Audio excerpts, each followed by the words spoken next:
Hey, this is Soma79 with a special announcement. My new Mega Mix is up. My MF Doom Mega Mix, Oxidation Moonsday, is now available. Go to www.soma79.com/doom to check it out. It's a 30-minute mix that I did of MF Doom raps over my own beats. I really enjoy it. I hope you really enjoy it. So check it out. Tell a friend. Peace.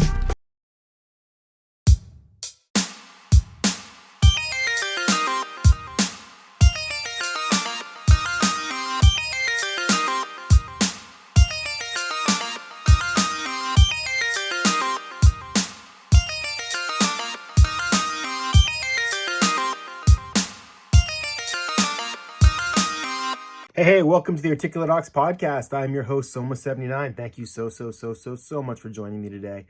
My guest today is Erik Egol. He is a drummer extraordinaire. This dude definitely can drum.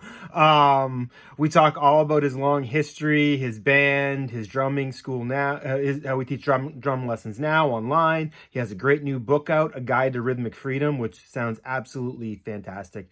Erik was a great interview, had a lot of great stories, and I definitely recommend you go check out erikegol.com. You're going to see that underneath his name for the entire episode or in the show notes, but for whatever reason you don't see that, it's erikegol.com. So definitely go check that out.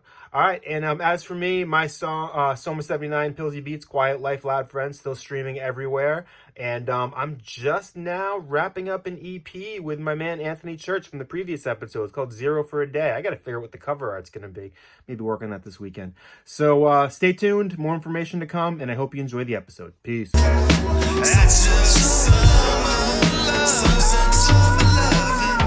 And with wings clipped, quick to flip manuscripts, cause her man went from damaged kid to damn he's rich, but she still can't stand the way he manages to never put nickels in. Hey, welcome to the newest episode of the Articulate Ox podcast. I'm your host, Soma79. Thank you so much for joining me. My guest today is cousin of Articulate Ox royalty, Erik Egol. This is his cousin, drum royalty, we'll call it that, Erik Egol. What's going on today, Erik? How you doing? Good to see you, man. Thanks for having me. I'm so glad to talk to you as well. Any friend of Jared's a friend of mine, man. I'm so glad to have you here. I'm going to talk a little bit about your old band, Schleigho. Did I get that right? Schleigho. Schleigho. God damn it. It's so hard. You can take that again and splice it in if you want. Yeah, I know. Your band, Schleigho. It's funny. As soon as I read about your band, and you were from, you guys played around the Wendell, Mass area, right? We lived in Wendell, actually. I don't think there is a place to play in Wendell, except population maybe under 1,000. Yeah, the Wendell Full Moon Coffee House was like the one place that there was actually music, but there was no room for a band on that stage. Well, check them out if you're ever in town, I guess. But you're relatively not far from where I like to call the Somadrome is. So as soon as I read about you guys, I'm like, that name sounds really familiar. And I texted my one friend. I'm like, if anybody knows who these guys are, he will know instantly. He's like, oh yeah, I know these guys. They're awesome. Oh, that's great. Yeah. I mean, we lived there for a really long time. Like, I think we lived in Wendell for 10 years. We lived in 2 different houses. We wanted to be in the woods because when we came off the road, it was, city lights, big clubs, lots of people, blah, blah, blah. We just wanted to be in a farmhouse in the woods where we could hang out and rehearse and sleep late and make as much noise as we wanted. Our landlords were awesome. We could walk to the store. Everyone knew us. We knew everybody. I mean, like you said, there's 150 people in town and 20 of them are living in school buses. So it was really cool. 20 of them are living in school buses? Oh, yeah. There are people in Wendell living in school buses in the woods. Like they just, They buy a school bus, they drive it into they buy 5 acres, they drive the bus onto the land, they put a wood burning stove in it, and that's what else do you need in life, right? You need a roof, a wood stove, and that's kind of it in the world. Yeah. Do you think the same people are still out there? I have no idea. Oh. I know 2 or 3 people that still live in Wendell, and I haven't talked to them, unfortunately, in years, but I wish them all well. It was a great town. We loved it there. Yeah, I love Western Massachusetts. Yeah, it's beautiful out here. I'm so glad. I moved out here a few years ago to basically do the same stuff that you're talking about, as I wanted place where I could, not bothered. I could make as much noise as I want, and I could get away from pretty much everybody. We did play in Northampton a lot. We used to play at the Iron Horse all the time, and that's coming back now finally. Or there was a big problem with the liquor licenses in town post COVID. Now they finally got it resolved, so all those places are coming back. Yeah, I think it was Iron Horse, Pearl Street, and the Fire and Water Cafe. I wonder if that place is still there. Fire and Water Cafe was very cool. I'll have to look it up. It doesn't ring a bell, but I've only been here for a few years, and most of it's, obviously a lot of it was under COVID. I moved out here in June. I bought this place in May of 2020, so it was like week 2 of being in an apartment stuck by myself. I'm like, this ain't gonna cut it. No, that's so funny. My wife and I moved into this house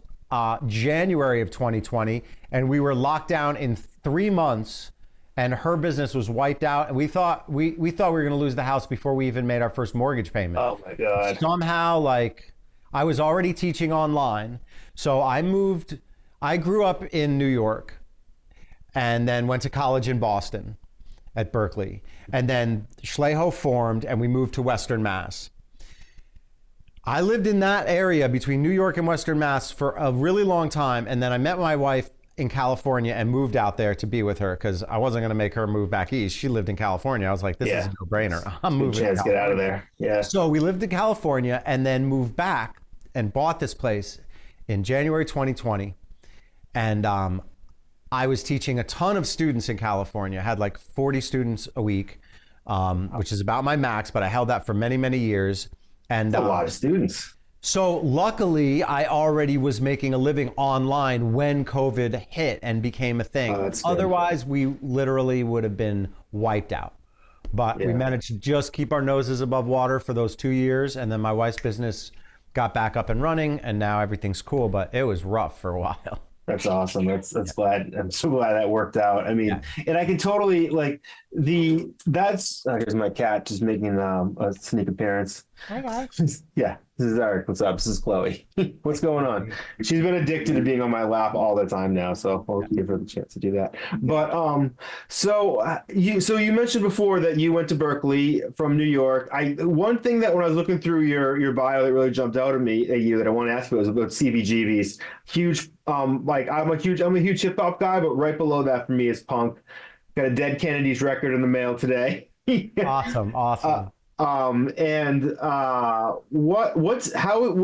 CBGBs? Tell me something. Blow my mind. When I was in high school, I was a drummer since 4th grade.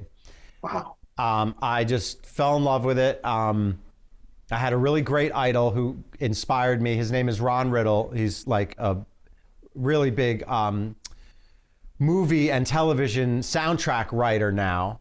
But he was in a couple of really big bands, Happy the Man. He played with the Byrne Sisters, Blue Oyster Cult, with Alex Skolnick and Stu Hamm. He was a big guy. And anyway, I was young, and he used to come to New York City with his band and stay at our apartment and give us backstage passes.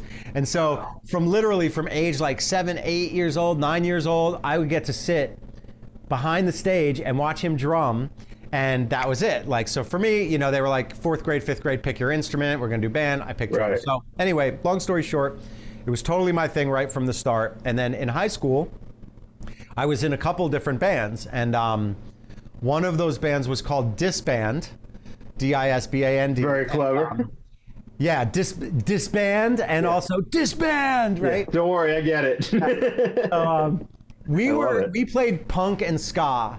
And we played at CBGB's. They had a Sunday matinee Sunday all ages matinee, where it didn't matter how old the members of the band were or how old the crowd was. They were letting everyone in on Sunday afternoons. That's awesome. So that band, Disband, played at CBGB's all the time. And then I was in another band, like a hippie rock, classic rock, with some originals, but playing Dead and Doors and Hendrix and Fish. We were called Karma Sutra, and we used to play at Wetlands. So even in high school, I was like, well, actually, I don't know if Disband, if Karma Sutra ever played Wetlands. Well, I think maybe we did, but I was in one band playing the hippie club on one weekend, and then I was in the punk and ska band playing CB's on another weekend. And this is all before I could even drink legally. I was like 16, 17 years old. Wow. So that got me hooked on the live thing. Like, honestly, Yeah. the energy of the crowd. I got to admit, my ego was like starting to get really out of hand already at that point. Loved having a crowd screaming at me. One night at CBGB's, some guy, I don't know whether he loved the band or hated us, but he literally threw a table at us. And Blues Brothers style. yeah, but it could have been like, yeah, you guys are awesome, because it was right. So who knows? Maybe they thought we sucked. Maybe they loved us. But our singer kicked the table back into the crowd while he was singing. Oh my God. And I remember seeing that and being like, oh my God, I want to do this for the rest of my life. Like, is this happening? Like, it was awesome. So I was really lucky. And I was in a youth orchestra at that time that played at Carnegie Hall. So wow. My high school music life was crazy. I was like in a tux at Carnegie Hall. And then a month later, I was like smoking weed outside playing Wetlands. And then I was like fending off thrown tables at CBGB's. It was great. So. Any memories of seeing shows at CBGB's? No, I don't think I ever saw a show at CBGB's. I played there a lot, but like I said, I was too young to get into shows. Oh, that's a good point. The shows I could get into were the ones that I was playing drums at. Admittedly, I don't think I ever saw a show at CBGB's. If I did, I don't remember it. I'm not. So was your whole band underage? Oh yeah, we were all in high school. That's so funny. I used to be in this rap crew when I first started, and there was like 12 of us, and I was the oldest, but the youngest were like 15 in high school. And I was just like it's so much cooler that they're doing this than I'm doing this. Well, I mean, I was also auditioning for bands back then, where I was 16, 17, and I'd come down and play Schleigho and Metallica tunes with 20-year-olds and 25-year-olds. And, I mean, not to yank my own chain, but like drums was my life. So I was getting pretty good. I would put a lot of effort into it so I could play these Schleigho tunes and these Metallica tunes when I was 16, 17. But the looks on some of these guys' faces, I would answer an ad. Of course, I would never say how old I was. And there was no internet, right? So I was calling numbers from the back of the Village Voice. Drummer wanted. And I'd call the number and I'd be like, yeah, I want to come down and audition. They'd be like, okay, here's the address, 7:00 Saturday night, or more like 2. Oh, hang on, sorry. No worries. My lights are on a timer. That's cool. Hang on, I got control here. I mean, too young's better than too old, I'd say. I mean, in this instance, like, yeah, because now I'm too old and I don't want to play any gigs anymore. Someone invited me to bingo and trivia night. I'm like, I'll be honest with you, even if they're going every Tuesday and every Wednesday, I'm never gonna make it. No, I'm with you. Like, I'm glad I did it all early in my life, because I know a lot of people who did something else out of college and now all they want to do is hit the road and gig. Yeah. I played live from age 15 to 35 nonstop. With Schleigho, we were doing 250, sometimes 300 nights a year. We did that for over 12 years. So I got my fill. Like, it's hard to get me out at all anymore. So. Wow. Yeah. So were you, when that sort of came to an end, and we'll get to the whole story, were you ready for it to end, or could you have kept going forever if you wanted to? With Schleigho? Yeah. After 12 years, I guess. Or all we all wanted it to end. So again, lots of long stories here, but we went through a couple of really hard things all at the same time. So in 2001, there was 9/11. Our keyboard player's father died of cancer, and there was the smoking ban, which was brand new. Oh yeah, I remember all that. of a sudden you couldn't smoke in clubs in America. Yeah. Right? That was nationwide practically. So I was no longer coming home from club nights in Avalon with cigarette burns on my arms. Yeah, stinking of cigarettes, right? That was a rough transition for a lot of places. There was a place called the Iron Lung in my old neighborhood that had to shut down. They tried to get a specialty permit because that was their whole novelty, is you could smoke there, and they're like, nope, not you either. No one. So we were on tour on 9/11, and we did that whole tour for basically empty clubs, because for a month, no one was coming out. Everyone was glued to their TV. So we were glued to the TV. We would load in, sound check, and then sit at the bar and watch TV, and then play in front of like 25 people in a club that we used to bring 200 people to. But again, it was like September 20th, no one's coming. Yeah. So that was rough.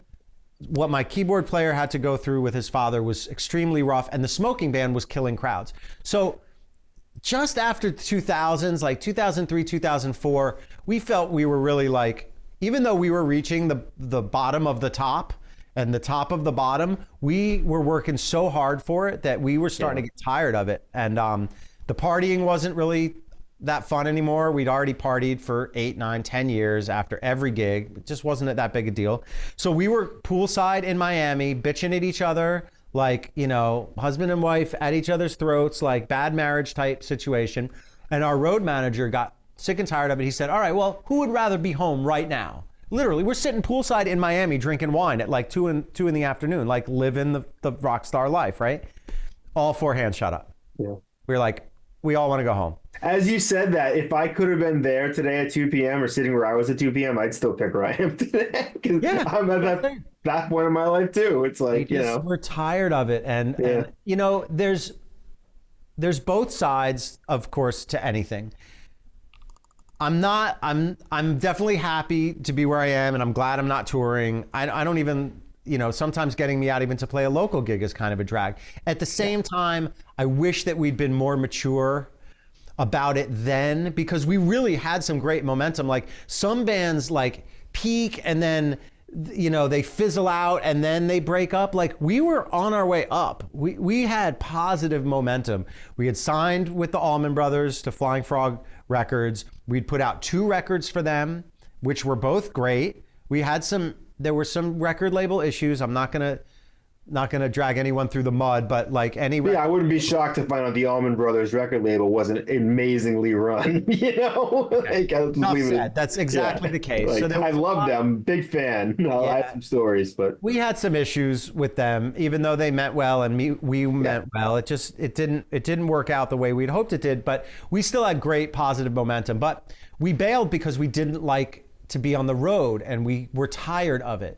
Now, if we'd been more mature, we could have scaled back and done more select stuff and regrouped, but we just were like, fuck this.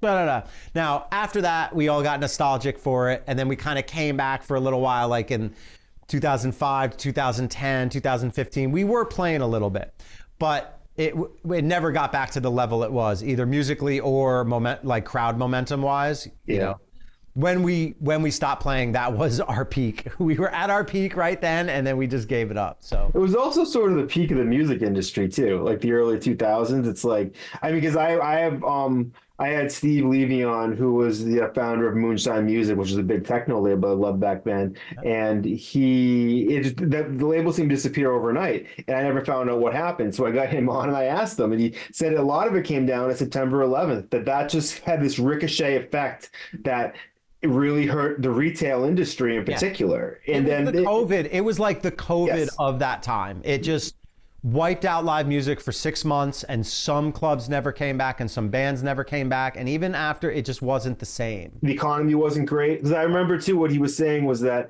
what happened was a lot of the deals were that when you sold these CDs, that they could sell them back to you if they didn't sell. And because the economy kind of tanked, so many labels were being forced to buy back all these CDs they sold a year and a half ago, and they couldn't weather the storm, which, it's the record industry was, you probably got out at the right time. Well, there were a lot of reasons why I believe that. I mean, the jam band scene that we were on, and admittedly, we were like on the fusion side of the jam scene. There were some really like goofy doofy, Butterflies and Roses lyrics, like twirling dancer stuff. We were like the sinister feel to that, and people dug that, but that scene didn't care. That scene was like, Jazz Mandolin Project, which is basically a bluegrass band, and Schleigho would play back to back, and our fans loved them, and then their fans loved us. It was this family thing going on back then. Everyone was touring together. You'd have an opening band with you for 3 weeks at a time, and then you'd flip. You'd open for them in their area. Everyone was trading gigs. This was pre-internet, so we were sending out mailers. You sent the calendar. If you came within 4 hours of your fans, they would come to see you. There was no such thing as couch tour. I mean, this is, who thought of that? Like, Right. I get it. People can make more money when they're selling tickets to people who don't come to their shows. I get that. But who wants people to not come to their shows? Yeah. This whole internet thing where you're like, oh, I can watch any show in the world right now from my couch.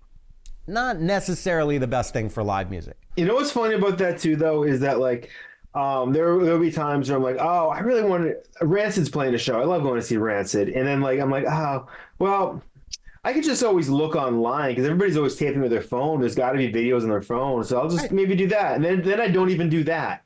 And so it's like, for me, it's almost like once it's so accessible, I almost don't even care about it at all anymore. It's just like, that's the saturation factor. Yeah. Back in. I logic myself out of the emotional attachment that I had essentially. Right. Sometimes a band that you liked only came to your town 3 or 4 times a year. Everyone went to that show. Now, like you said, there's so much to choose from. It's almost hard to have a favorite band. It's like, oh, I like a million bands this much, instead of I like 6 bands like this much. These guys are awesome. And again, people used to come 8 hours to see us play because that's as close as we were going to get to them.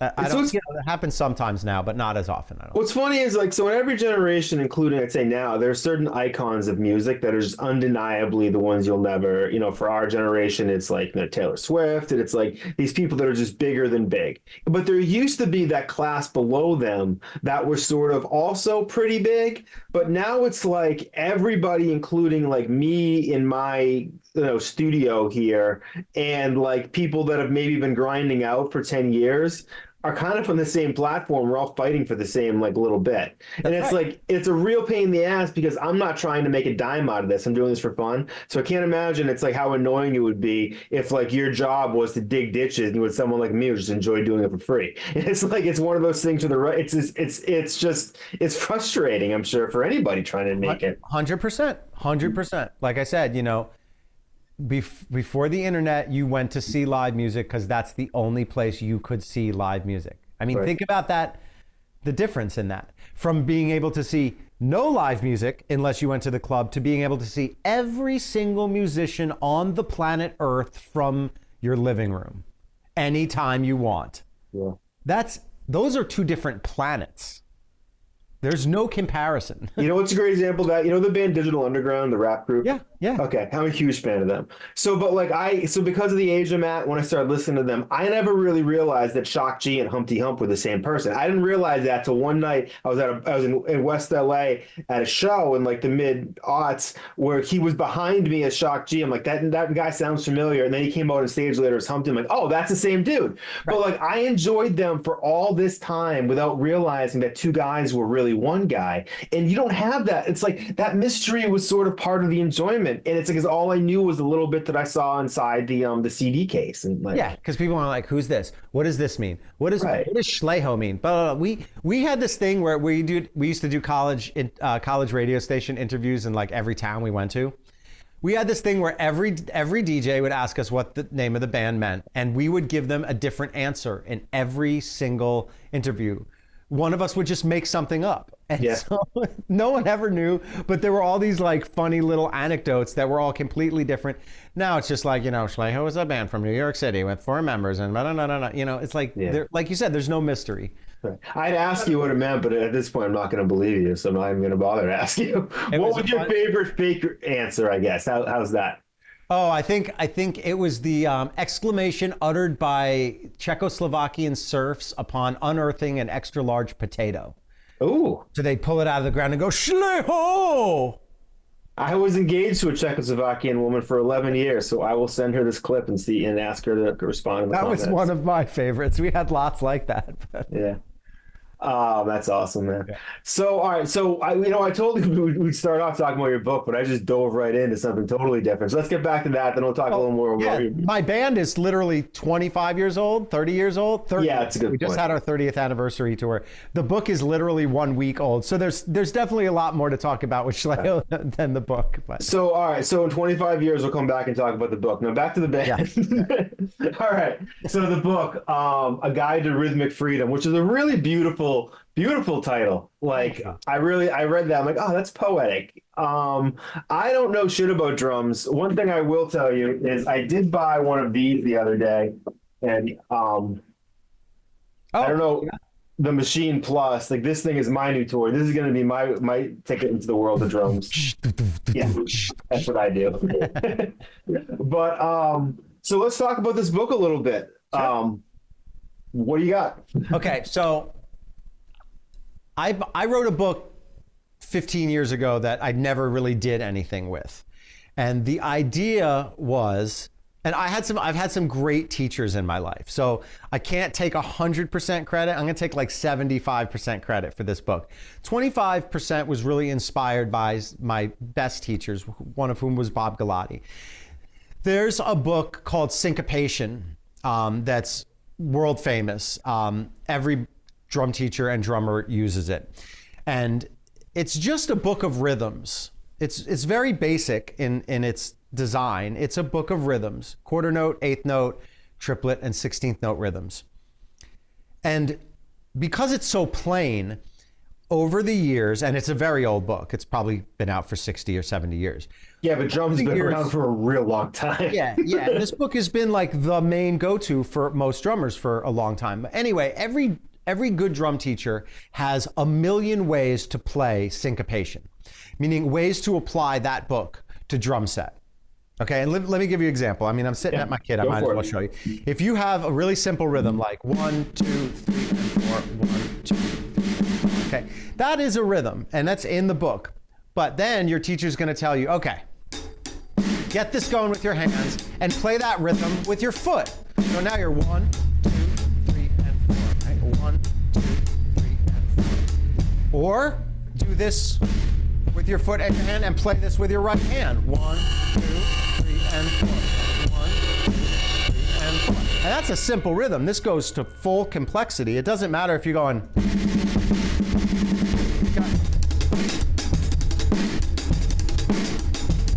I'm playing the same rhythm. So the whole deal with the book Syncopation is that, and there's a jazz method, right? So if you're playing jazz, you just keep this going and you play that with your left hand. 1, 2, 3, and 4. 1, 2, 3, and 4. Or 1, 2, 3, and 4. Or you split it up. 1, 2, 3, and 4. 1, 2, 3, and 4. Latin beats.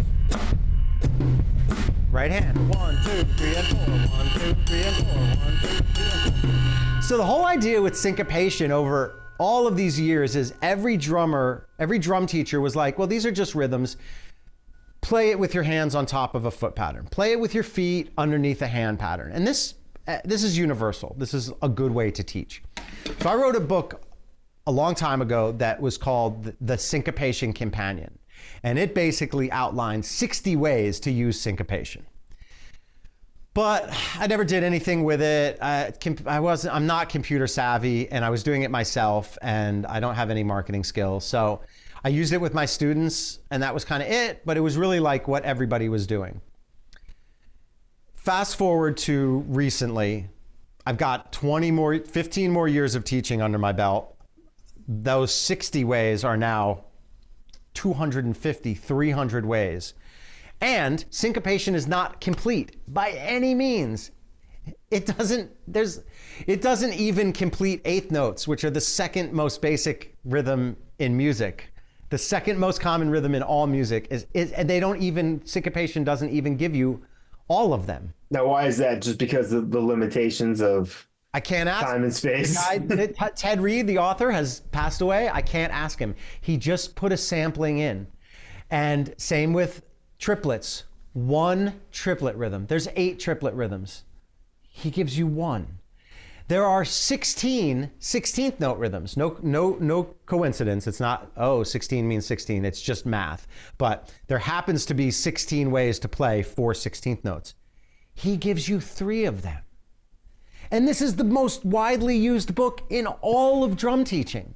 So I was like, I need a book that has all of them. Like, why am I teaching out of a book that gives a sampling of 8th notes and 1 triplet rhythm? And like, I just didn't understand it. So I started doing that. So I started compiling every rhythmic possibility of every, we call it a subdivision of notes. So you divide a beat into 1, 2, 3, 4, just one beat per beat, one note per beat. Yeah. Or you divide it in half, 1 and 2 and 3 and 4 and, or you divide it into thirds, 1 triplet, 2 triplet, 3 triplet. 4. This goes on forever, literally. Right. Yeah. So these subdivisions are very common in music, and everything that you hear, musician, no, it doesn't matter what instrument they're playing, literally, it doesn't matter what instrument. Everybody's just combining different subdivisions and different variations of each subdivision. It's like the letters of the alphabet. 26 letters, every word you've ever spoken, every word you've ever read, right. It's the same letters. So this is the same in music. In some simple pop bands, you may only really be getting like 5 or 6 or 10 different rhythms in the tune. But then you listen to a, Meshuggah or Tool or Stravinsky or John Coltrane, and there are hundreds of combinations, maybe 1,000 in a 7-minute piece. So the first inspiration was, I'm going to complete syncopation. I'm not going to let my students get away with learning 1 or 2 or 3 variations of something that there's only 15 of. Like, just learn all 15. Yeah. So that's the first section of the book. It's called Complete Rhythmic Vocabulary, and it is completely uncompromised, complete rhythmic vocabulary in subdivisions 1 through 7.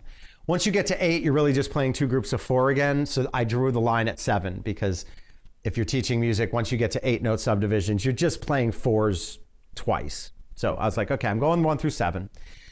The second thing about the book that is amazing is, that style that I just showed you, play the bass drum under the rock beat, play the snare drum under the jazz beat. Okay, I've got 175 of those in the book because there's 58 hand patterns that are common in rock, from 1, 2, 3, 4 to 1 and 2 and 3 and 4 and 1 and a 2 and a 3 and a 3 and a 1 and 3 and. How do you arrive at 58?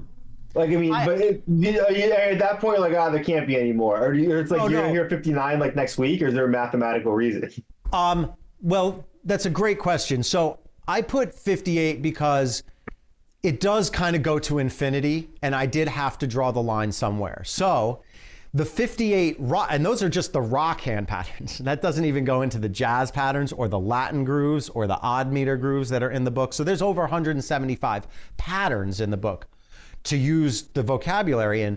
The 58 is just the hand rock patterns. And the reason I stopped at 58 is because I exhausted all of the really common, useful, gotta know this rhythms in 58. And if you'll ask my editor, he'll tell you, I started with 30, and then I was like, let me add these 6. I got 10 more. And he was like, at one point, he's like, well, are you going to go on forever? And I was like, yeah, you're right. So the other thing to mention is combinations. So as another example, like here's a hand pattern. 1 and. You've also got the easy ones that I explained earlier, or this. Now, when you hear a drummer playing, they don't just play one of those over and over and over. I mean, some of them do. You're listening to a Tom Petty tune, you're going to hear that over and over, right? But most bands and drummers will vary it up. So what you get is a mixture, like 1, 2.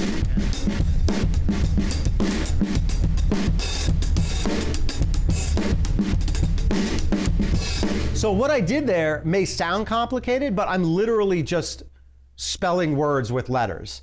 I just used a lot of different letters. Instead of being like A, it's like A, B, B, B, C, D. So once you've done those 58 repetitively, the infinity of music starts when you start. Yeah. I'll do 3 of these, and then I'll switch it to this. And then, I'll do it on the floor tom. Instead of, I'll move it over here. Yeah. Which no one in the audience realizes that this is the same pattern. And right. There's more motion in the second one, but my hands are doing the same thing. So the book is really about the alphabet of drumming. So if someone wrote a book and said, I've got all the letters in the alphabet in this book, people would be like, that's great. But then you've got a dictionary. The difference between the alphabet and the dictionary is the difference between some drum books out there and my drum book. Rhythmic Freedom is about, here's all of the things you can do, and here's a whole lot of combinations, but you can keep combining them forever, and that's how you write music. Now, is it by forcing people, not forcing, but by suggesting that people take a deeper dive into these different combinations? Is it just the idea that you're not just repeating the small number and pushing yourself to learn new things will inevitably just open your minds up to the possibilities? Yes. Yeah. So first of all, you do have to learn to play one pattern repetitively before you start adding variations. Like I said, there are plenty of really successful and amazing musical acts that don't use much variety of rhythm in their music. It's not taboo. I mean, You're talking about the simplest rock beat that you can teach a kid. I can teach a fourth grader to go. Right. Okay. I'm sure there's some acts playing at CBGBs that were slightly below Keith Moon. It's oh, and better than Keith Moon. And that beat that I just played is both Kashmir by Led Zeppelin and Beat It by Michael Jackson. It's the same beat. Same it.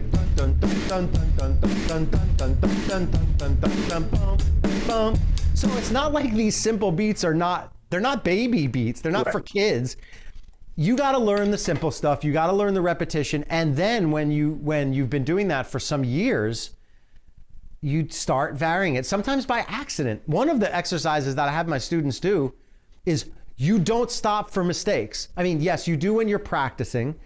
If you make a mistake, it's good to stop and go back. But there's a whole nother skill that I teach. You don't stop for mistakes. You have to keep moving. Right. And those mistakes often become the variation. Oh, you left a note out? Who cares? Like the audience doesn't know you didn't mean to leave that note out. Right. You don't have to stop everything and tell them, Right. Like... Even just the look on your face will tell people you made a mistake. So you just keep smiling. No one knows it's a mistake unless you actually break your time. Time is the essence of drumming. Steady time. If you break steady time, people will go, oh, that was weird. But you can do anything you want as long as you have steady time. And if you get into some of the weirder jazz and experimental music, you don't even have to have steady time. I mean, Schleigho, people will laugh when they hear this. They'll be like, oh yeah, Schleigho didn't have steady time. Yeah. But I mean, we used to speed up if we felt like it. And we'd bring another section of a tune down if we felt like it. You don't hear that in pop music. Right. As a Sonic Youth fan, I fully endorse that. Yeah. I mean, Pink Floyd, Time. Yeah. You can't listen to a Beatles song. If you listen to the beginning of a Beatles song and you tap out the tempo on a metronome, go ahead and tap out the tempo at the end of the song. And it ain't close. Yeah. Okay. Hey, dear. That's only because Ringo didn't really know what he was doing. He knew half of what he was doing. He had a lot of weird idiosyncrasies. But that makes people special, Yeah, but that's what makes music special. Yeah. Pink, like I said, Dear Prudence, that song starts off really quiet and beautiful acoustic guitar. At the end, it's like, right? And it's way faster. The whole song speeds up. Pink Floyd, Time, because I teach this song to students all the time. The verse is at one speed and the chorus is down here. And then it's ticking away the moment that it's tired of lying in the sunshine. It slows down. It's almost like a fever dream. Yeah, you've got to fit the mood. So again, what I'm talking about now is advanced stuff that you kind of have to be an experienced musician to do it intelligently. You can't just be speeding up and slowing down as a drummer. Right. You have to very intentionally discuss with your band, hey, let's play this section fast. So you can't just pull it off on stage without telling anyone, or people will be like, dude, why are you speeding up? It's best to discuss beforehand. But once it's discussed and agreed upon, it's like a trick play in baseball. You got to be like, I'm going to keep the ball in my glove. You can't just keep the ball in your glove. Right. So that's the whole book is learn the basics without omitting any rhythms, because there's not that many. It's very finite. Then apply those rhythms to every style of music. Whether it be rock, you play it with the hands, you play it with the foot. It's jazz, you play it with the left hand and the bass drum. It's Latin.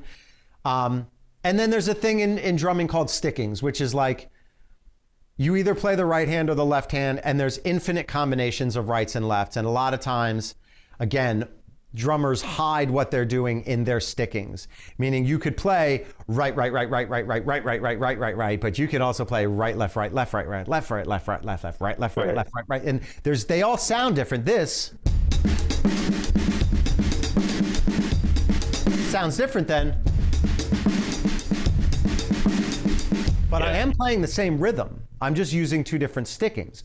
So the third section of the book is the same vocabulary from the first section of the book. Simple rhythms going up to complicated rhythms with lots of sticking permutations.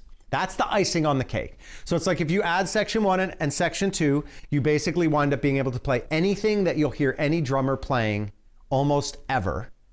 And then when you add the stickings, now you start figuring out how different drummers play those same rhythms.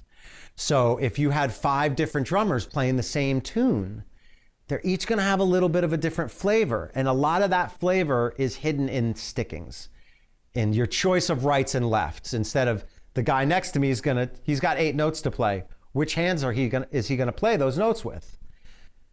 8 different drummers may play 8 different stickings for those same 8 notes. So when you're writing a song, how do you know what is right? Because I have so much time where it's hard to trust my own ear. It's like, is it something you work out over time that you may start out with one and then as time goes on, you're experimenting? Yes, absolutely. So, one of the things that consumers of music don't understand is when a song comes out, you're not hearing the song the way it has always been.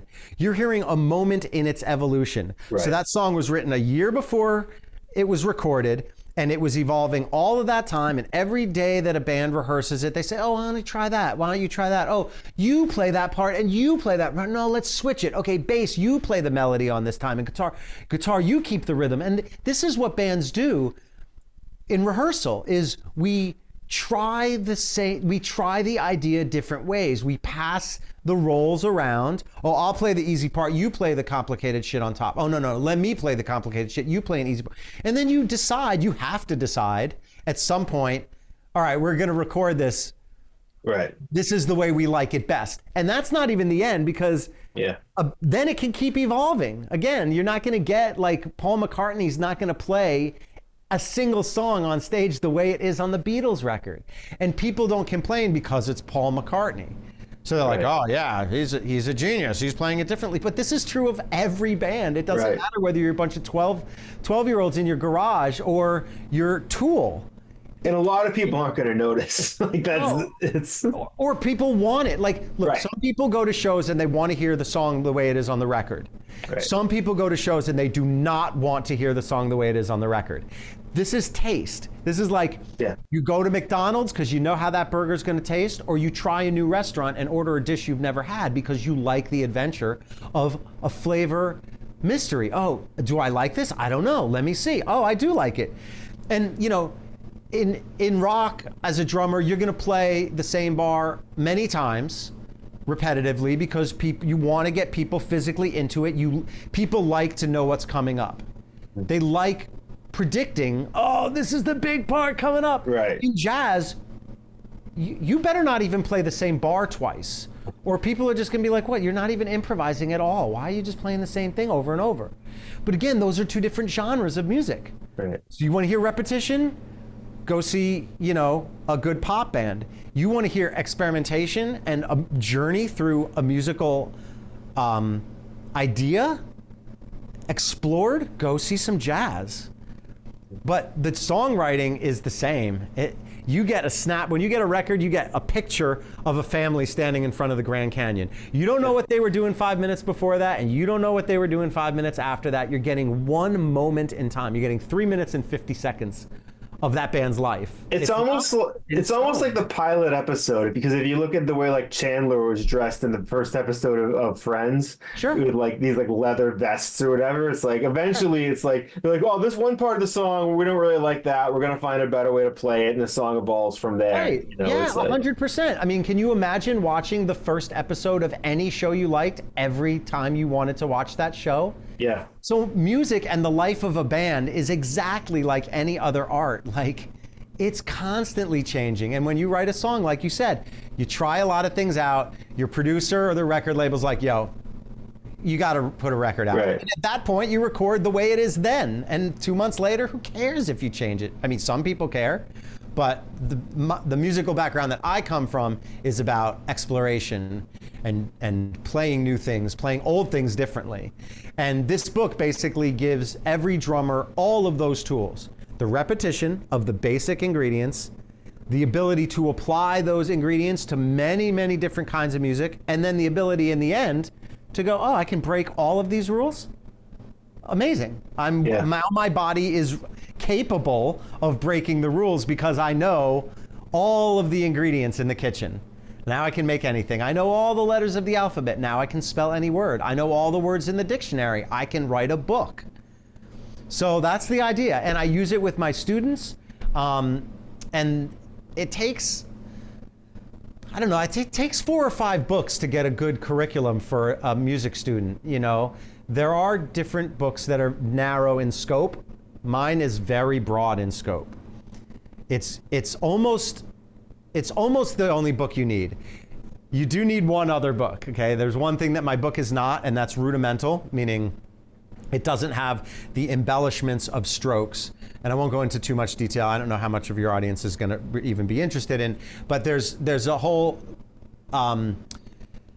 school of how to play certain notes that are called rudiments, and they employ different tricks to make that note sound different, and that's called rudimental drumming, and that's necessary, 100%. All the best drummers you hear, they're using that all the time.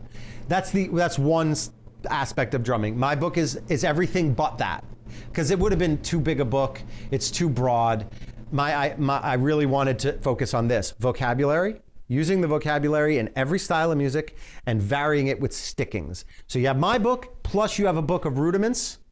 You're totally complete. You can literally go from never played drum before to professional drummer. I'd say in 10 years, maybe less, with those 2 books, my book and a book of rudiments. And there's a lot of great rudiment books out there. So every drum teacher has their favorite. I'm not going to name any because I've got 3 that, depending on the student and, you know, their level of comprehension, I'll use one of the 3. But that's it. So I wanted a book that would really like, now you only need 2 books. You don't need 5 anymore. You need 2.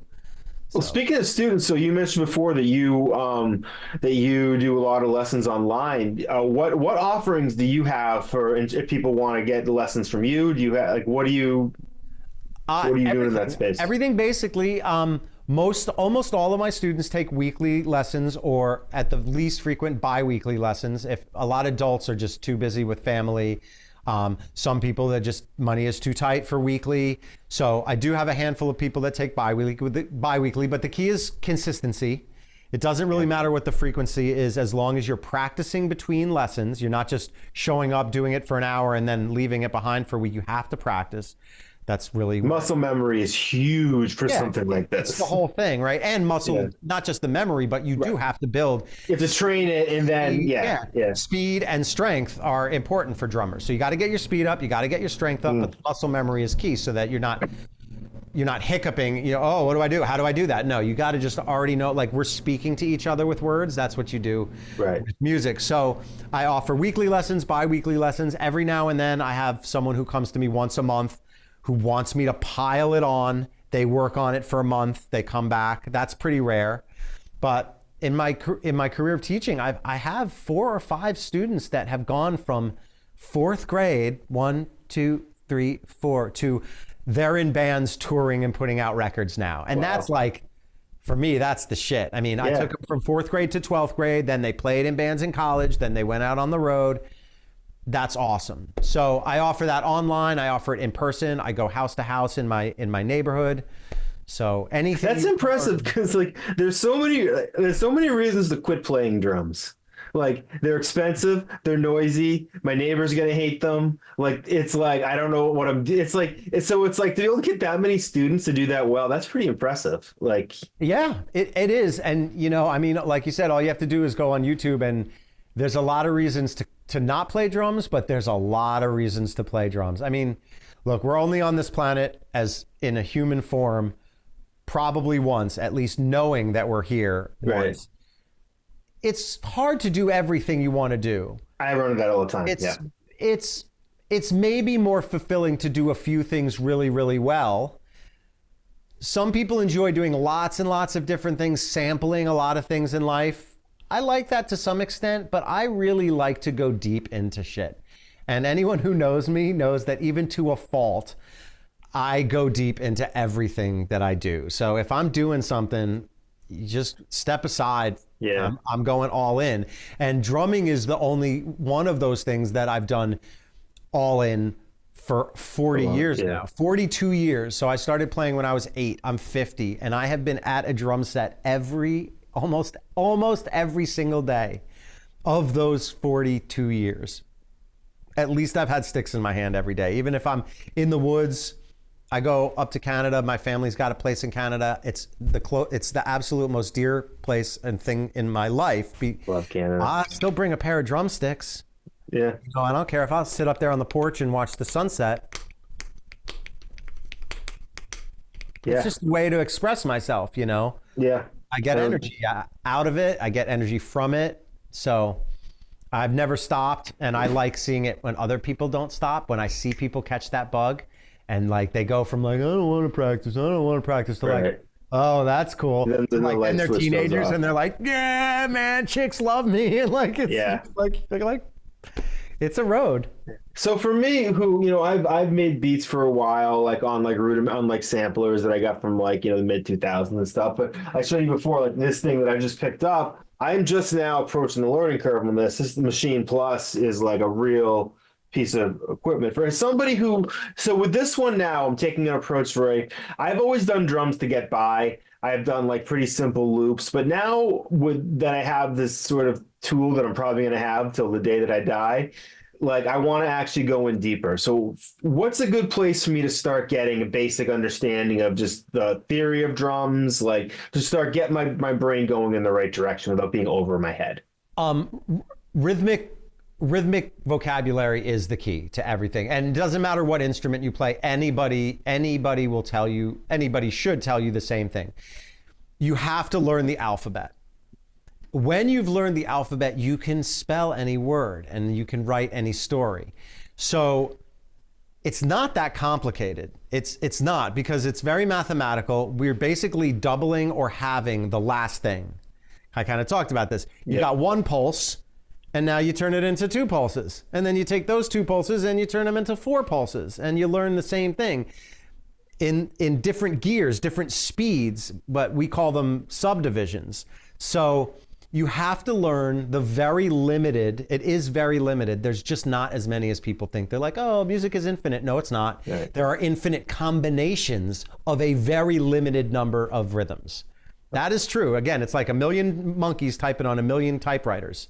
Yeah, that's same with notes too. You know, there's a limited number of notes. You know, right? Even if you're on a piano, you're dealing with 88. That's pretty wide. Right. If you combine, and I'm not even joking here. I'm going to go out on a limb and tell you that there's 22 rhythms in all contemporary modern music. Okay, this does not include the countries of India or the mid-Slavic countries where they've got some rhythmic variation that we're not dealing with on this side of the planet. But on this side of the planet, there are 22 rhythms. And on a piano, there's 88 keys. And those 88 keys, playing those 22 rhythms, are every song you've ever heard in your life. Oh, it's remarkable. I tried to explain to somebody recently that almost every song they've ever heard in their life was something called a 4/4 beat. And it was like I pulled a rabbit out of my hat.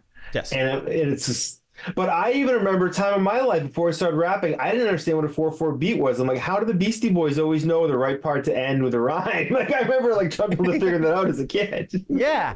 And you got patterns. You got same, different. Same, different. That's a pattern no matter how big you blow it up. You've got intro, verse, chorus, guitar solo, breakdown. This 1, 2, 3, 4 thing is universal. People don't realize it. Again, it's like salt in food. You're like, oh, right.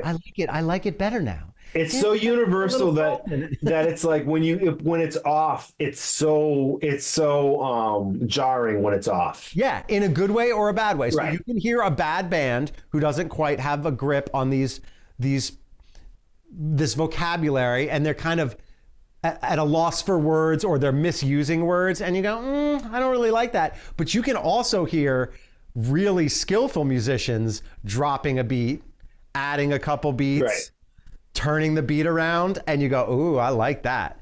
And it's really kind of the difference between like a kid splattering paint on the wall and Jackson Pollock splattering paint on the wall. Like, a mind that has done all of the stuff that leads to it can get away with some pretty interesting rule breaking. Right. Because context matters a lot. Yeah, exactly. But if you never knew the rules and you're breaking all the rules, people are like, you don't know what you're doing. Right. So, you know, a little goes a long way when you've already put the time in to master that little. As Lisa Simpson said, you got to listen to the notes that they're not playing. That is 100% true. And here's a great example in closing. Yeah. Here are 16 notes, all the same. Here are those same 16th notes, some louder than others. Here are those same 16th notes, and I'm going to leave some out. There are still 16 notes.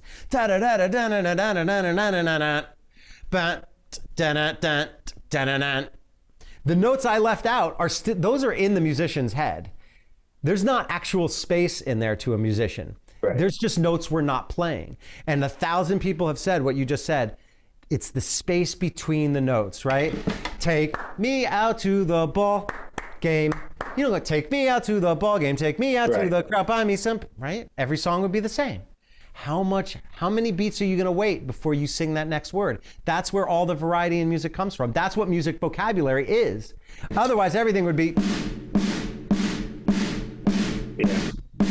Right? You leave 2 of those notes out, you got a different song. Yeah. Yeah. And then you subdivide each of those beats and you take some of those out. Now you have your own song.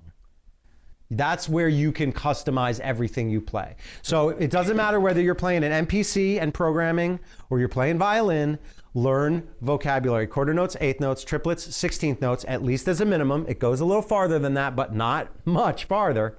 You learn the vocabulary of those 4 rhythms, and I told you there's only 22. Learn those 22, man. You can, not only will you understand everything you hear, but you'll be able to create anything that you want to hear. It sounds like music to my ears. I'm going to be doing that. Yeah, man.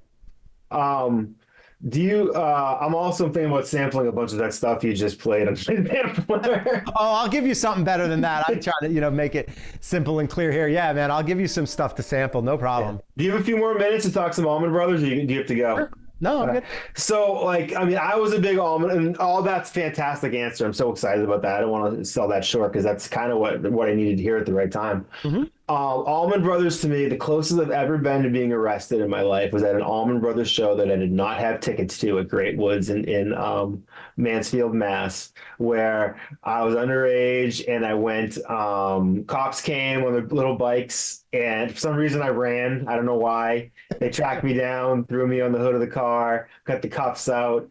And then I had beers in my cargo shorts, which puts this. Yes. And then eventually the cop fell off a bike in front of me, which was pretty funny. So he was still in a good enough mood. He eventually let me go.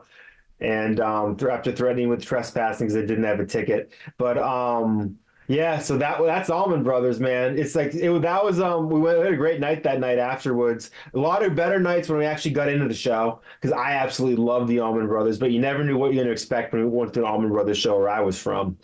What was your history with the band? Because I'm endlessly fascinated by them. They're a group that even when I was mostly listening to rap or mostly listening to punk, I was still listening to them because I never could get tired of it. So yeah, I mean, they were a very special band. Their sound was incredibly unique at a time when everybody was experimenting. Right, everything was a blues band back then, right? Everybody was a blues band doing something different with the blues. They were doing something special with the blues. It's funny what you just said, because one of my first experiences with the Allman Brothers was getting pulled out of a Allman Brothers show by security for smoking weed in the Beacon Theater as a teenager, seeing the Allman Brothers, and literally like grabbed my ear and tore me out of the show. And literally 8 years later, we were having dinner with Butch Trucks, and he was signing us to a record deal. and I remember talking to the rest of the guys, like on the way home, I was like, do we understand what's happening here? Like, literally 8 years ago, we were like spending $50 to see the Allman Brothers and getting kicked out of the show. And now we're like, we have VIP passes to every Allman Brothers show we want to go to anywhere in the country. We just walk in. Yeah. Butch Trucks is buying us dinner. He's giving me drum equipment and being like, oh, you got to try this, man. Here's a bass drum pedal. My boy gave this to me. Blah, blah, blah, blah.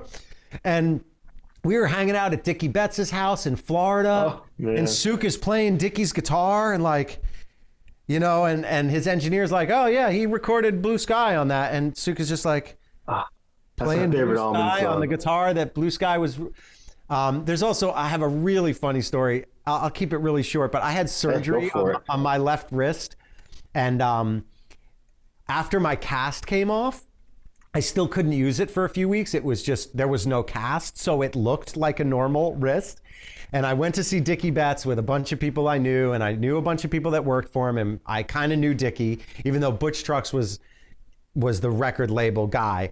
We knew all of the guys in the band because we opened for them lots while they were trying to help get our record played, so they let us open for them. What's better, right? Yeah, we'll put you guys in front of us. Yeah, and, you know, couldn't hurt. So one of their drummers, who I also kind of knew, was like, oh, you got to sit in tonight. And I was like, no, I can't. Like, I just had surgery. I just had my cast off. I know it looks normal, but I can't even like pick up a glass of beer. Like, I have no strength in my hand. Well, he didn't give a shit, or he didn't believe me or something, because I'm standing on the side of the stage, and as I think it might have been Blue Sky or Melissa or one of those great tunes that Dickie wrote, he gets up from behind the drumstick and puts the drumsticks in my hands and goes, play on this tune, man. And he goes over to the percussion set and he starts playing congas. And I have no choice at that point. There's no one at the drum set. He's not moving. Dickie is already starting the song. So I get up there, and again, I don't remember what tune it was, but I have to play with one hand. If I had struck the drum dude, I would have screamed in pain and undid like $20,000 surgery that was repairing my wrist. So I played this fucking tune with one hand. So I don't remember what it is, you know? Yeah. Anyway, I remember Dickie giving me like a smile because he liked the way it sounded. He's like, oh yeah, someone's sitting in. Sounds good, man. And then out of the corner of his eye, he saw that I was playing with one hand, and that smile turned into like, I'm gonna kill this showboating asshole. Like, who does he think he is playing one hand behind me?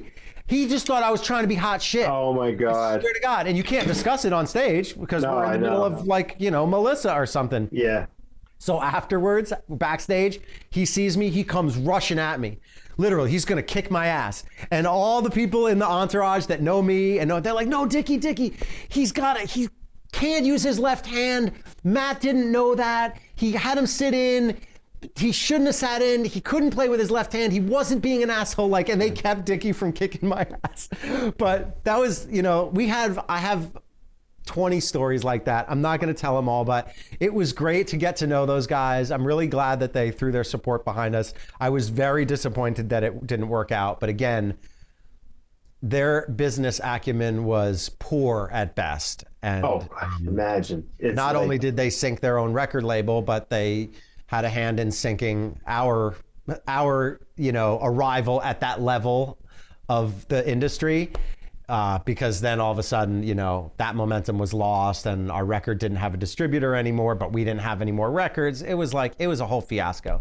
Right. So It was. I mean, it's pretty remarkable a group like that can keep themselves together that long. So it's like, because most can't. So it's like the fact that the idea they keep other groups going is like, because I mean, you mentioned before about, I mean, I was in a hip hop group with me and 3 other guys, and it really is like being in a relationship with multiple people, and it's just as hard. It's really hard to keep a band together. It's because people change so quickly. Yeah, very much so. And they were very different people. And the only thing that kept them together is they all went their separate ways after every show. Yeah. They all had their own buses. The old Keith and Mick thing. they weren't getting on the same bus at the end of the show, man. Everybody had their own bus, and their families were on their bus, and they went in different directions. I mean, honestly, the day or two before our debut record was supposed to come out, I forget who punched who, but Butch punched Dickie in the face and broke his nose, and that completely overshadowed, like, the whole momentum was like, Schleigho's record's coming out. These guys have the stamp of approval from the Allman Brothers. The Allman Brothers Prodigy, this new band that the Allman Brothers want everyone to hear. Okay, it went from that to, oh my God, Butch punched Dickie, and our record came out to a whisper. Because all the press was on the fist fight backstage at the Allman Brothers show. This is the kind of like... It's like being cast in a Will Smith movie the day before he slaps Chris Rock. Right.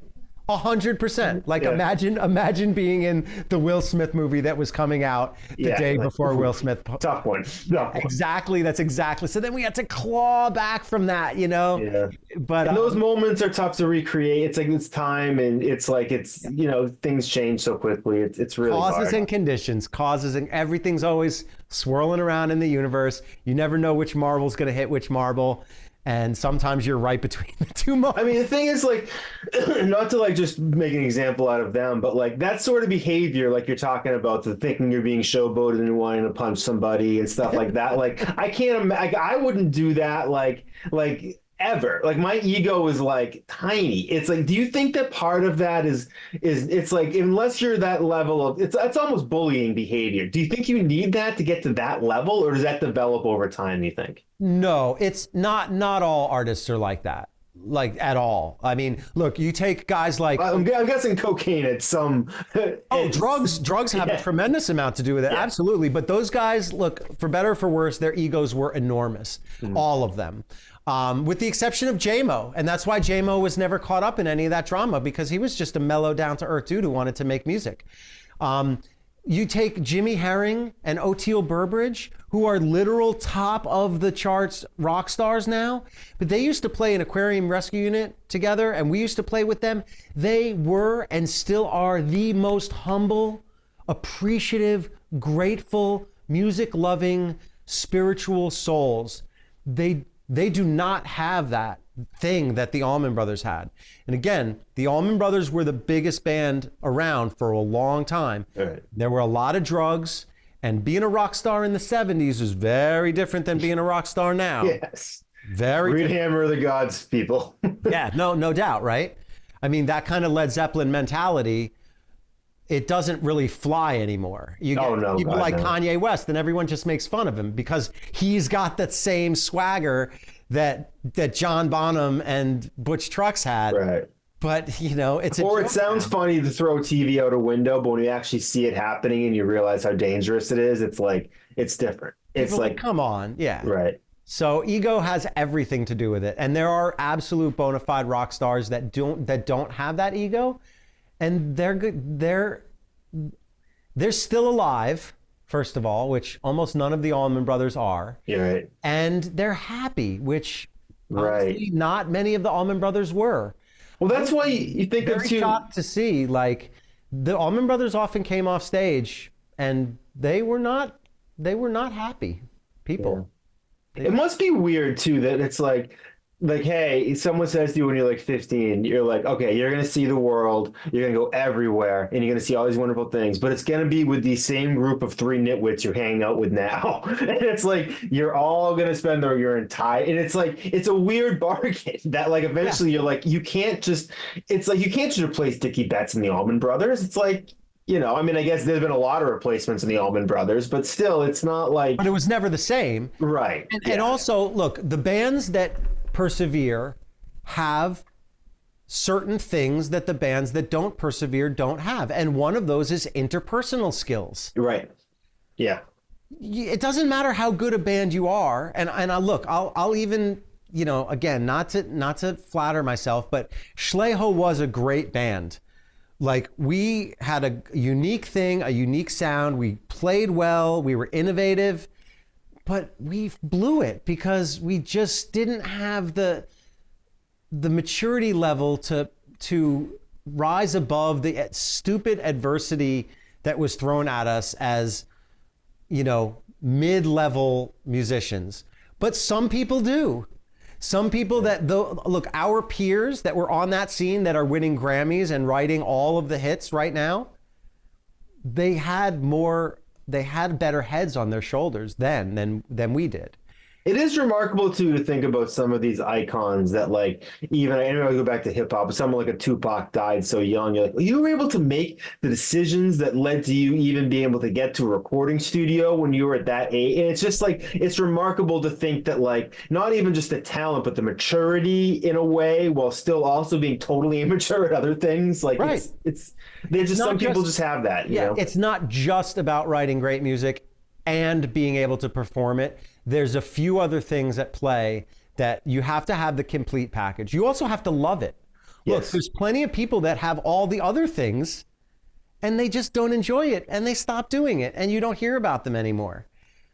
You got to have that too. You got to keep loving it. I go visit friends that are selling out arenas and I hang out with them and we hang out after the show and I'm backstage during the show and I'm watching, and then we come back afterwards and they're getting onto a bunk in a bus and I'm going home to a house with my wife and my pets and a wood stove in the woods, and I don't regret it. Like, yeah. I'm like, I don't want to be getting into a bunk on that bus. I just don't. That's not, I thought I wanted that for a while, and I got onto a bunk in a bus for a while, but after a while I was like, I don't want to be here anymore. This is not fun for me. But there's people that are like, this is still fun for me. God bless them. Like, it doesn't matter what you enjoy as long as you enjoy it. You got to be true to who you are. And there's plenty of people that are great songwriters, great performers, have a good head on their shoulders, and they go, you know, this is bullshit. That fourth little bit where, like, this is not bullshit. I enjoy this. That's the fourth ingredient. Then now you're just going to do it forever, like the Rolling Stones. I mean, what's ever going to stop Mick Jagger? Come on. Who knows? He's got all four of those. He's got all four of them. He can write the tunes. He can perform the tunes. He's got a good head on his shoulders, and he loves doing it. Yeah. That's a combination, you know? I know. That's the O'Teal, Jimmy Herring, Eric Krasno. I know producers that are writing all the hit tunes on the charts right now. They were on the road with us 25 years ago, but they've got that special, those four ingredients that everyone may be, you're missing one and it's going to be tough, you know, but some people have all four. Yeah. It's like some people, it's just really hard for them to get motivated. And it's like, you don't really want to, those people just aren't honest with themselves, but how much they really want to do it or not. And I think that's a big thing, is self-awareness and honesty with yourself, what you really want to get out of your musical goals, you know? Yeah, 100%. It was self-awareness that we knew what we wanted to do and we did it until we knew that we didn't want to do it anymore. And then we knew we didn't want to do it like that anymore. I mean, everybody is still playing music. Right. Everybody from Schleigho, like, is still living a life of music. We're just not traveling from city to city playing for strangers every night. It's just a different mode of expression. There's no less music in my life than there was 20 years ago. It's just I'm spreading it person by person by person instead of to 200 people at once and then going back to an empty hotel room and then 200 people at once and then empty hotel room. Like, I'm seeing people all day. We're sharing music. We're playing music together, but then I'm sleeping in my home bed and I'm having a home cooked meal. And that's the way I like it, you know? Well, I just recently saw the Swirlies played one of their first shows in 25 years out in Western Mass recently, and they're a local favorite band that I like. Any chance we're going to see any Schleigho reunion shows? No. We did our 30th anniversary, and that was pretty much that was, at this point, it seems like that was our last hurrah. You know, it was great. We played the cities that we love to play the most, and we saw the people that we really that were very dear to our hearts, fans that became friends. You know, after you've come to 250 Schleigho shows, like, you're our bud. Like, we slept on the same floors in the same cities for so many nights that those people are family. We saw them again, we played for them again, but it's not what it used to be. And it's hard to get it to where it used to be, to a level where you're just as proud of it. And you don't want to just keep bringing like your 80% to the table anymore when you know that everybody's heard you at 100%. Yeah. So it would take Schleigho 5 years of daily rehearsals to get to the level that we were at, because that's what we were doing. We were living together, eating together, traveling together, breathing together. We all lived together the whole time. We rehearsed every living moment that we weren't on stage. We were at home in the up in the same That's house. not something you can do when you're at this point in your life. Well, you could, but don't want to. Yeah, it's I don't want to. I feel like it would be a sickness if you wanted to do that, because that was for me. It's like I was playing in a hip hop group around Boston. We were opening for like Onyx and like Warren G and like Slain, and you're just like, I'm like, well, the next step is we could book some shows around New England and like get in a van. And I was like, ooh, I don't like the sound of that next step. But I was just like, yeah, maybe I'll just be the guy in the studio at home. I didn't see myself, like, this is kind of dark, but I remember when I heard Chris Cornell died in a hotel room from like suicide, my first thought is, yeah, I can see that. I'm like, it just seems like a really hard way to live that I've had to travel for business for short periods of time. I could never do it for a long period of time. You don't know how happy these people are, and it certainly isn't fame and money that makes a person happy. So just because they're getting attention and they got a fat bank account, it says nothing about their contentness as a human being. There are piss poor people living really hard lives who fucking whistle their way to work every day.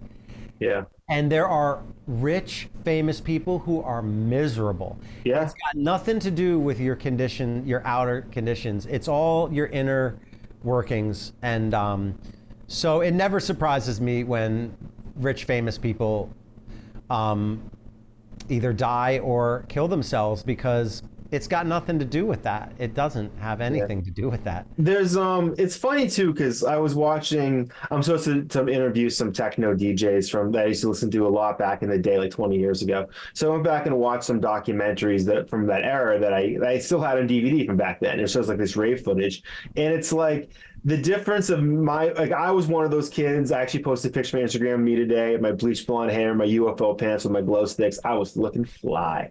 And but like now I before I'd watch that and identify with the people in the crowd, but now I'm identifying with like the DJs, and I'm more thinking about, all right, what would it be like to get my sound into there? What would it be like how quickly could I get in and out of there without talking to anybody in the crowd? And I started thinking about like the way I would, if I were to go to that now, and what capacity it would be, and how quickly I'd be trying to get away from people. And it's just, if you're still I feel like there's something that if you still need that level of attention from strangers at that point in your life, like it's only going to lead to bad places. It can't, well, again, unless you know where you stand, or have your own self-awareness. Yes. You know? If you can rest peacefully within your own mind in that situation, you'll be fine. Yeah. If it agitates you, then you might want to stay away. And if it angers you or it depresses you, then you better stay away. There's a lot of nuance in there. You can be like I said, you can just handle it perfectly. And there's a lot of gray area between there and like, now I'm suicidal. Right. There's people that still do it, but they don't like it, so they only do it a little, and they try and get in and get out and make their money and then go home. Again, as long as you know what works for you, and you don't deny it, because denying it will make you miserable. That's why 4 hands shot up when our road manager's like, who wants to go home, you know? Do you guys all look at each other like you were surprised, or did you all know, when you raised your hand, were you like, did you know everybody was going to raise their hands too? Or do you think you knew? I don't remember. In hindsight, I'm not surprised, but I don't actually remember my thoughts about it then.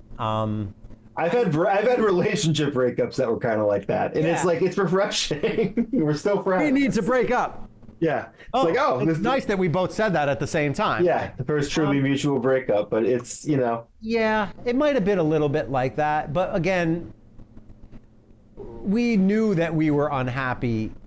We did know that we were unhappy then. So I don't think it was surprising. But we didn't really break up at that point. We just stopped touring 250 nights a year. Yeah. Considering you guys all lived together, you guys, you're all going back to the same house too. I hadn't considered that before. Yeah, in the same vehicle. What was that? So, what was that like when you got back there? Did it feel any different, or was it just like, because you said you hadn't really made any full decisions? Did you go back there just playing right away, or did you just start living your own lives to greater degree? We gradually started living our own lives. It was kind of sad. Again, it was like a relationship where, oh, okay, which one of us is going to keep the apartment? And, right. Time to take this poster down or like something. Yeah. So we all did kind of stay in close proximity to each other, but we stopped living together, which again, it brings down the level of commitment. Yeah. Then now we have to schedule rehearsals. It wasn't like, hey, I got a great idea. Come down and play this with me. That's the way it was for 10, almost 15 years. Yeah. Suk would walk into my room. I'd be sitting there smoking a butt, whatever, reading a magazine. And he'd go, hey, man, what do you think of this? And I'd be like, oh, let's go down and work it out. Like, you kind of have to have that. Yeah. Then when you're like, hey, can we all get together on Tuesday? Oh, no, I got a thing. Okay, how about Friday? Oh, no, Yeah. And it becomes more difficult. And then you get modern Wu-Tang music where people are just emailing WAV files across the world, and it's like... There's that. I'm doing that now. I'm actually going to California in a couple months to record 3 projects, and they're sending me tracks, and I'm putting scratch tracks on top and sending them back, and we're saving a lot of rehearsal time. I'm going to get out there and record the record, but it's not as fun that way as it was back when we were, there was definitely something to it when we were all living together and loving it. Yeah. The creative level is just off the charts at that point. The creative juices, they never turn off. They never turn off. You're always making new music. And it's such a double-edged sword because I was mentioned Digital Underground before. Unfortunately, Shock G that I mentioned passed away a few years ago. But he has a replacement in that group, this guy named Young Hump, who actually played him in the Tupac movie because he helped Tupac get his start. And when Shock G passed away, I was in talks with his manager to do a song with him. And it probably wasn't going to happen after I found out what happened with his death. But so I got the opportunity to do a song with his replacement, Young Hump, who just happened to hit me up on Instagram. And within a day, I didn't know this was happening. I had a beat. He said yes. He sent me a message about it. We agreed on it. I paid him. The song was done within a day. And it's that's something that I love about the way it is. But there was never a moment where we got to be in the same studio together. We didn't get to collaborate on it. We worked off each other, but didn't get to have that experience. And that's always, Yeah, it's different. I remember one day driving to a gig in Vermont, and we were writing material in the van. We were singing parts to each other and writing it down and okay, wait, you play this on your knee, let me play this, da-da-da. Yeah. We were so into it, dude, that we missed an exit and we didn't realize it for hours. Oof. And then all of a sudden we see entering Gloucester, Massachusetts. And that's when it clicked. We were like, holy shit, we've been going the wrong way for 2 hours. We were supposed to get on 91 and go up to Brattleboro or some shit. And we just stayed on the Mass Pike until we hit the ocean because we were so into this tune. And it is one of the best tunes we ever wrote. The result was well worth it because it's a badass song. Did you ever make it to the gig? Yeah, we did. Super late, showed up when we were supposed to be playing, threw our stuff on stage. It was probably a bar. We were probably playing in the corner. Had to set up our own PA. No one showed up. It was like an empty gig. So not only were we late, but we did all of that rushing and stressing for nothing because we could have been 2 hours late and it still wouldn't have mattered. That's the crazy thing about gigs too that I think people don't understand is that sometimes people just don't show up for reasons that you can't certainly when you're starting. I mean, this was a point in our careers where we were playing as often as we could. And sometimes we would book gigs in towns where no one knew us and there were bigger bands playing nearby, but we didn't care. We had to make this was the 90s. We had to make our $250 a night, $300 a night in order to put gas in the tank and food in our bellies. So we would play Plymouth, New Hampshire on a Tuesday night. The week of finals at UNH, no one's going out, right? I mean, but you still have to play. Right. It's still paid. Like, it's still paid practice for at least, and it's like 100%. It was paid practice, not just musically, but for our souls. Right. And there's a different skill to learn. You want to learn the skill of playing to a small room the same way you want to learn the skill of playing. It's just more, the reps get you something. We certainly could get really experimental and tweak tunes, and that's sometimes where songs get developed, because you don't take as many chances when you're playing to a full house. You like to take some, but you don't want to get that far. Dude, if there's 4 people at the bar and they don't care what you're going to do, you can flip a tune upside down and just be like, oh, that was funny. I kind of liked it that way. All right, let's try it again tomorrow night. You wouldn't go that far out at the House of Blues on New Year's Eve, Right. Yeah, it works. You're going to give it to them, Yeah. Agree. All right, man. I feel like I've taken up a bunch of your time, but this was great. Very enjoyable, dude. Thank you for having me. Definitely check out your book, A Guide to Rhythmic Freedom by Erik Egol. It's EGOL. It's actually, there it is. We're going to have it actually up in the corner. I'm pointing to where it will be by the time you see this. It'll already be there. It's available on erikegol.com. And there's also some supplemental material on the website for free. So if you just want to get a taste and you want to download some PDFs and go, whoa, I'd like to check out 175 pages like this, you can sample the download, and the book is out there. There's also a lot of videos on my YouTube channel. I'm starting to populate a little bit more with some description of the book and playing examples, and videos of my students playing examples from the book. Little snippets of, hey, look, here's a real person, been taking lessons for 3 or 4 years, getting good, doing the book. So wait, yeah, you offer lessons too, so go to the website, check it out. We'll have that under your name the whole time. Thank you so much, man. This has been a pleasure. Thank you. Some motherfucking dub in there. You feel me? We riding today. You riding this? We got sober. We got pills. We got honest. What up? Yeah, we got everything we need, man. Now, I'm not gonna say I'm a licensed, but it's just saying we're professionals. You feel me?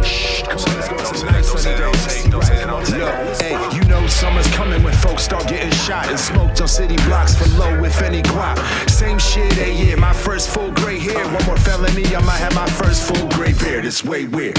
Feel like that was only yesterday. I'ma slowly blow like parolees, the homies guesstimate. When I blow, don't roll me like you know me, no hit the exit stage. Left of the tackle spray, redirecting your steps this way. It feels shit progressing, got the steel with the vested. Even in the summertime, I will Smith and Wesson. You cutting from Degrassi, so underground Nardwar wouldn't know what the fuck to ask me. I stick it in the stomach, now let me hit the throat. She call me Mr. Drummond. So many different strokes. Your punchlines, Mr. Drummond. Audience, Mr. Jokes. To your family, return from visit folks. Some loving, some loving. That's just some loving. Some loving, some loving. That's just some wings clipped, quick to flip manuscripts, cause her man went from damaged kid to damn he's rich, but she still can't stand the way he manages to never put nickels in the can for the cancer kids. Plus he cheats at cornhole and brags that he won, so she lost interest like porno after she comes. My DM started jingling, baby, as it was done. 2 seconds later I can hear the snapping of her gums. She calls me half Dodge Challenger, half Lip Gallagher. I'm happy that I luckily sat next to her in algebra. I tried to hold her down, but I just couldn't balance her between the million meetings that I keep in my calendar. Plus odds aren't too sloppy that I know why my cell is blowing up probably, but I should check just as well. Call the cops, see if I can get a hold and tell if that's copyrights Yale raising hell inside the holding cell. Some loving, some loving. That's just some loving. Some loving, some loving. That's just some smell the smoke from the cookout. The bushes in the parks with the lookout. Fresh Prince, summertime on the radio. Throwback Friday, yo, the ladies know. Then I'm a smooth type guy. Listen, I'm the shit I need 2-time ply. Part of my soul on my head sky high. The weed smoke cover my body, so I try. Put a scent on like sunblock. Summertime's body season, so keep your gun cocked. I count beers in the cooler, cause when the fun stops, that's when the arguments happen. In the gunshots, it's summertime, backyards where we play cards. Spitting and cypher, the homie trade bars. Dominoes slam on the table, we take charge. I got a style you can make love.